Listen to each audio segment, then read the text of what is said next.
Siapa di sini yang nggak suka makan Indomie? Aku yakin hampir semua dari kita yang nonton video ini suka makan Indomie. Walaupun begitu disukai oleh seluruh rakyat Indonesia, konsumsi Indomie dalam jumlah yang banyak tidak direkomendasikan oleh berbagai media. Yang menjadi pertanyaannya, apakah klaim tentang bahaya Indomie itu benar? Halo semua, kembali lagi dengan saya Alexander Leslie Ikhamanser. Di video ini kita akan membahas tentang makanan sejuta umat, yaitu Indomie. Untuk menganalisa bahaya dari Indomie, kita perlu mengetahui apa kandungan gizi dari Indomie dan apa bahan-bahan pembuatnya. Kabar baiknya, informasi ini dapat kita temukan di bagian belakang kemasan Indomie. Kita akan mulai dengan melihat kandungan gizi dari Indomie. Informasi ini dapat kita temukan dalam bentuk tabel informasi gizi. Cara bacanya mudah, di kolom paling kiri terdapat nutrisi-nutrisi penting dalam makanan tersebut. Kemudian, di kolom tengah terdapat jumlah nutrisi tersebut untuk setiap bungkus makanan tersebut dalam satuan berat.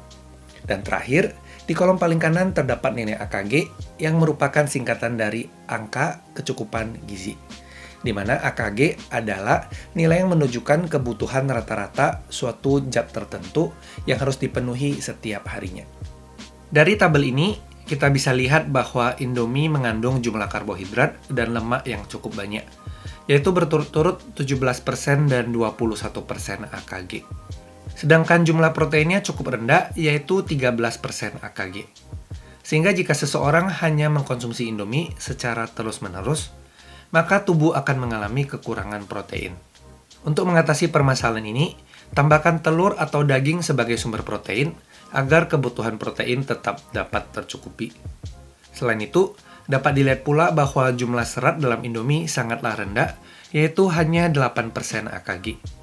Jika konsumsi Indomie tidak disertai dengan konsumsi sayuran yang kaya akan serat, maka dapat mengakibatkan seseorang mengalami konstipasi. Selain itu, jumlah natrium dalam Indomie juga sangat tinggi, yaitu 71% AKG. Sebagian besar natrium dalam Indomie bersumber dari garam dan micin yang terdapat dalam bumbu Indomie. Secara umum, konsumsi micin dalam kadar normal tidak berbahaya bagi tubuh, seperti yang telah saya jelaskan di video sebelumnya tentang MSG. Tetapi yang menjadi fokus kita hari ini adalah kadar natrium dalam bumbu Indomie. Dalam tubuh, natrium berperan penting dalam fungsi otot, sistem saraf, dan keseimbangan cairan dalam tubuh.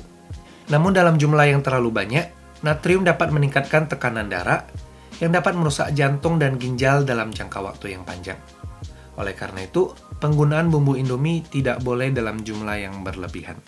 Tapi kabar baiknya, Indomie mengandung berbagai vitamin seperti vitamin A, vitamin B1, vitamin B6, vitamin B12, vitamin B3 atau niacin, vitamin B9 atau asam folat, vitamin B5 atau asam pantotenat, serta zat besi yang baik untuk kesehatan tubuh. Kemudian, kita lanjut ke bagian berikutnya, yaitu bahan-bahan pembuatan Indomie. Jika kita melihat komposisi bahan di bagian belakang kemasan Indomie, kita akan menemukan berbagai istilah yang tidak umum. Kita akan membahas secara singkat apa fungsi dari setiap zat tersebut dan apakah zat tersebut berbahaya untuk kesehatan tubuh. Fosfat digunakan sebagai zat penstabil yang mencegah terpisahnya minyak dari mie. Fosfat tidak berbahaya dan memiliki berbagai manfaat untuk tubuh, misalnya dalam pembentukan tulang dan gigi, serta membantu menjalankan fungsi saraf dan kontraksi otot. Antioksidan TBHQ merupakan zat pengawet yang berfungsi untuk mencegah minyak dalam mie dan bawang goreng menjadi bau tengik. Walaupun bersifat antioksidan, TBHQ tidak memiliki manfaat seperti antioksidan sehat yang kita kenal selama ini. TBHQ aman untuk dikonsumsi asal tidak dalam jumlah yang berlebihan. Pewarna sintetik tartrazin berfungsi untuk memberikan warna kuning pada Indomie. Tartrazin aman untuk dikonsumsi dalam kadar normal.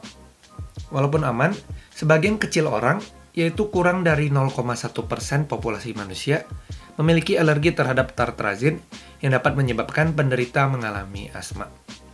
Dinatrium inosinat dan dinatrium guanilat. Keduanya berfungsi sebagai penyedap rasa seperti micin. Keduanya aman dikonsumsi, tetapi perlu diingat bahwa keduanya mengandung natrium. Seperti yang telah dibahas sebelumnya, jumlah natrium dalam Indomie sangatlah tinggi.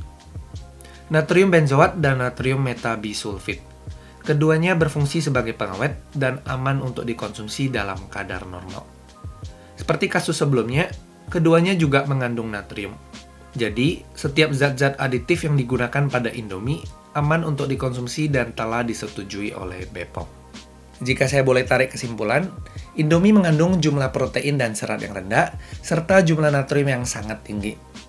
Agar konsumsi Indomie tetap memberikan manfaat yang baik untuk tubuh, tambahkan sumber protein, misalnya telur dan daging, serta sumber serat, misalnya sayur-sayuran. Kurangi juga jumlah bumbu yang digunakan untuk mengurangi jumlah natrium yang dikonsumsi. Selain itu, zat aditif yang ditambahkan dalam Indomie aman untuk tubuh asal tidak dikonsumsi dalam jumlah yang berlebihan. Sekian video hari ini. Saya harap melalui video hari ini, kita menjadi mengerti bagaimana cara mengolah Indomie agar tetap enak dan sehat. Share video ini juga kepada teman-teman kalian yang memerlukan video ini. Like video ini jika kalian suka, dan klik subscribe button di bawah untuk mendukung channel ini. And see you on the next video.